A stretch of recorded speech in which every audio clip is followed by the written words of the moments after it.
発がとなりますのでご注意願います。また本日雪のため足元大変滑りやすくなっております。ご乗車の際十分ご注意願います。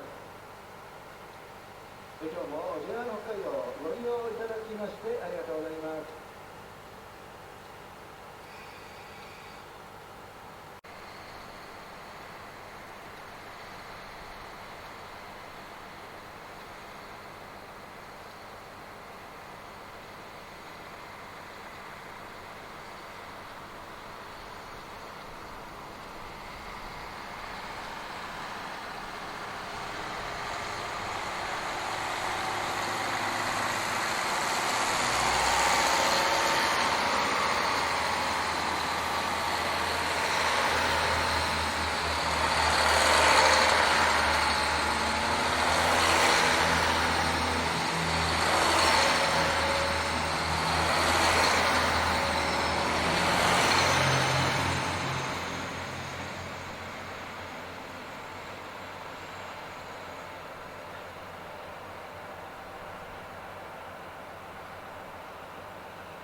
札幌行きのスーパー北斗5号の到着です。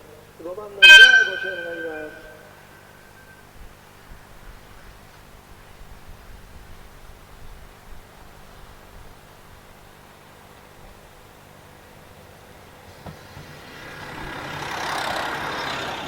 本日雪のため足元大変滑りやすくなっております。ご乗車の際十分ご注意願います。ご旅客を出ますと次は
出発の準備が整い次第再度アナウンスにてご案内いたしますので。